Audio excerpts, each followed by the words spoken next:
नमस्कार मित्र आणि मैत्रिणी, वेलकम टू माय चॅनल. सनई चौघडे आजच्या भागामध्ये हे दाखवले गेलं आहे की इथे ऑफिसला जाण्यासाठी शरू तयार होत असते. पमा तिथे येते आणि थोडीशी नाराजपणाने तिच्यासमोर बसते. शरू म्हणते, आई काय झालं अगं, एवढी शांत आणि नाराज का आहेस? पमा बोलते की अगं शरू, मी एक गोष्ट तुला बोलीन, खूप राग आणि तुला खूप भयंकर चीडसुद्धा येईल. शरू हसतच म्हणते, अगं आई बोल ना गं, बोलायच्या आधीच कसं बरं राग वगैरे येणार, तसं काही नाही आहे, तू बोलत राहा.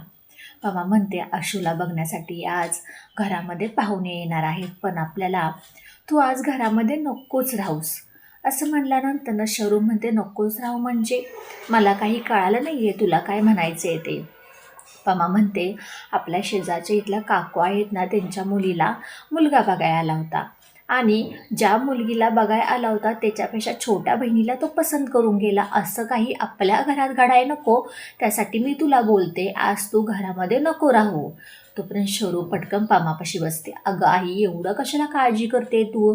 त्यांच्यामध्ये घडलं असेल तसं, पण आपल्यामध्ये तसं काही घडणार नाही. आशुताई किती सुंदर आहे दिसायला, किती छान स्वयंपाक करते, शिवणकाम करते, सगळं काही करते ती.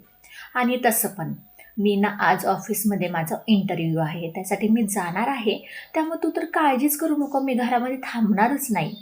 पमा असं म्हणल्यानंतर म्हणते, हो गं बाई, हो खरंच किती समजूतदार माझी मुलगी झाली, आता मोठी झाली. असं म्हणल्यानंतर पमा तिच्या गालावरून हात फिरवते, स्वामींचा आशीर्वाद घेते आणि तिथून बाहेर पडतात दोघीही. सगळी काही नाश्त्याची तयारी झालेली असते. शरू तिच्या बाबांचा आशीर्वाद घेऊन ऑफिसला जाणार. तोपर्यंत पमाही बघत असते की कुठली साडी नेसायची, कुठली नाही, सगळी काही तयारी करत असतात. तोपर्यंत अगं आई, तू कोणतीही साडी जरी नेसलीस ना तर छानच दिसणार, ही टेडीबिअर सारखी. असं म्हणल्यानंतर पमा म्हणते, मी काय टेडीबिअर आहे का?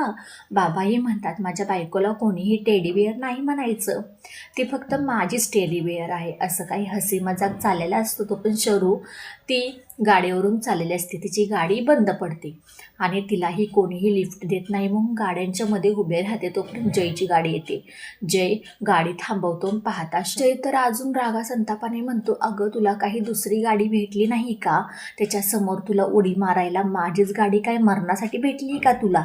शरू म्हणते, मला काही एवढं नटून ठटून काय मरायचं नाही आहे, मला लिफ्ट पाहिजे होती, कोणीही थांबत नव्हतं म्हणून मी असं केलं. तोपर्यंत तू तर थांबलास ना, मला देतो का लिफ्ट, मला खूप उशीर होतो या.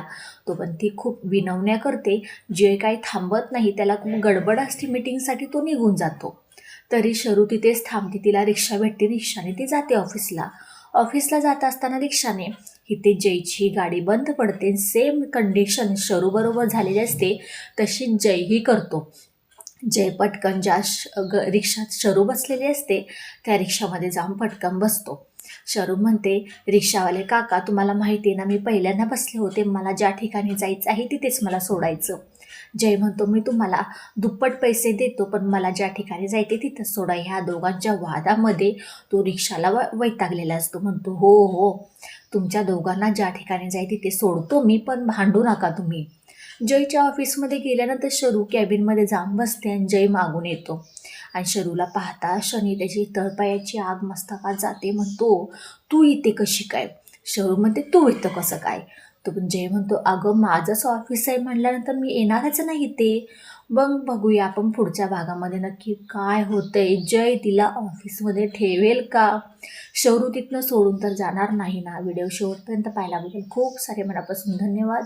आवडल्यास लाईक, शेअर, सबस्क्राईब करायला अजिबात विसरू नका. आणि हो, आपले शॉर्ट्स व्हिडिओही यायला लागलेले आहेत, त्याच्यावरती जाऊन तुम्ही कमेंट करा की तुम्ही सिरियलचे रिव्ह्यूचे व्हिडिओ कुणी पाहिले आणि आवडल्यास लाईक, शेअर, सबस्क्राईब हे त्यालाही करा. बाय सगळ्यांना.